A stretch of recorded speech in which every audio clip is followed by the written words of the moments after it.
जंगी कब्रिस्तान। वो उस खामोश नगरी में आहिस्ता आहिस्ता कदम बढ़ा रहा था जहाँ कोई अजनबी ताकत उसे खींच लाई थी। वो बढ़ रहा था, खामोशी में डूबी कर अंगेज ख्वाहिशें करवटें ले रही थी और उसके जिस्म में सीमावी लहरें के बाद दिगरे दौड़ रही थीं। उसे महसूस हुआ जैसे उसका अपना बेटा इस सकूत अंगेज फिजा में गुम हो गया हो। उसकी आंखें अश्कों से लबरेज हो गई और देखते ही देखते आंसू का एक कतरा उस मकबरे पर गिरकर जस्त हो गया जिसके कुतबे पर ये दर्ज था, W.A. अंग्राम, 25 नवंबर 1946, उम्र 21 बरस। खुदा का वादा है कि जब आंखों के आंसू खुश्क हो जाएंगे तो हम लोग फिर इकट्ठे होंगे। ये पढ़ते ही उसे एहसास हुआ जैसे ये बंदूकधारी फौजी अपनी वर्दी में कब्र से बाहर निकल आया हो और अपना लहूलुहान चेहरा लिए उसकी हालत पर मुस्कुरा रहा हो। बंद करो ये मुस्कुराहट, दफतन उसकी आवाज़ गूंज उठी और यूं लगा जैसे इस जंगी कब्रिस्तान के तमाम बहादुर अपनी अपनी कब्रों से बाहर निकल आए हों। ये देखकर उसने अपनी आंखों को मसला, यकीन दिलाना चाहा कि इस वक्त जो कुछ भी उसके रूबरू है महज एक धोखा है, मगर बेकार हकीकत चीख चीख कर कह रही थी। ये दूसरी आलमगीरी जंग के वो बहादुर हैं जिन्होंने फाशिज्म के खिलाफ जंग लड़कर खुद को अमर बना लिया। हाय इन्हें देखो, एक एक चेहरे को पहचानो। ये खुली किताबें हैं, इन्हें पढ़ो तब तुम्हें मालूम होगा कि जिस जिंदगी के एक परेशान कुन लम्हे से इंसान घबराकर मौत की दुआ करता है उसकी अहमियत क्या है। अब इसकी निगाहें इतराफ का जायजा लेने लगी। एयरफोर्स के जवान एक तरफ सीना ताने खड़े थे तो दूसरी तरफ बहरी फौज के कुछ जवान अपनी अलमनाक दास्तान सुनाने के लिए हसरत महाब निगाहों से एक टक देख रहे थे, जबकि बड़ी फौज के जवानों से अलग हटकर बंदूकधारी W.A. अंग्राम उसे अजीब नजरों से घूर रहा था। तुम मुझे इस तरह क्यों देख रहे हो?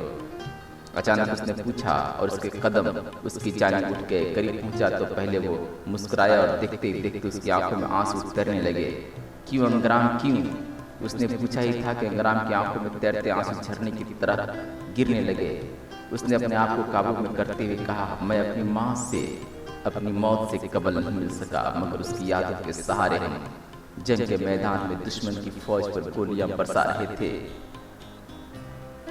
सोच रहे थे कि जंग जल्द खत्म हो जाएगी, मगर ये तवील तर होती गई। बंदूक का ट्रिगर दबाते दबाते अब हमारी उंगलियां सूजने लगी थीं। खुराक का जखीरा खत्म होने लगे था। ब्याह दाने के मौसम में हिम्मत ने सहारा दिया, मगर कब तक हम लड़ते रहते।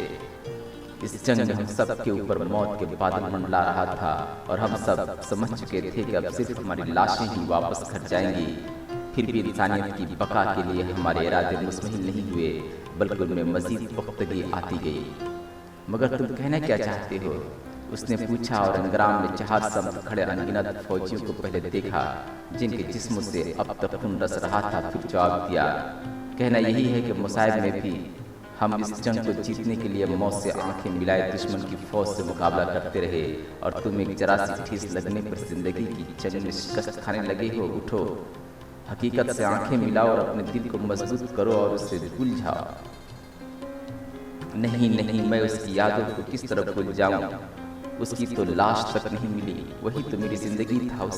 उसी के सहारे में इस दुनिया में अपने डगमगाते कदमों से चल रहा हूँ। मुझे दुख है, वो कोई फौजी नहीं था अंग्राम। उसने अपने मुल्क के लिए अपनी जान जिंदगी कुर्बान नहीं की, वरना मेरी आंखें आंसू बहाने की बजाय फख्र और मुबाहत का इजहार करती और मैं अपना सीना ठोक कर कहता, वो बहादुर कोई और नहीं बल्कि मेरा अपना बेटा है।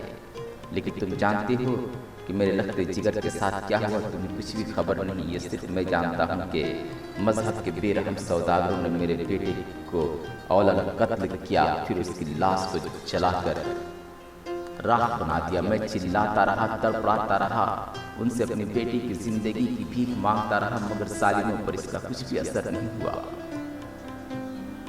कहते कहते एक बार फिर उसकी आंखों में आंसुओं का सैलाब मंडाया और ये देखकर जंगी कब्रिस्तान में खामोशी और गहरी हो गई।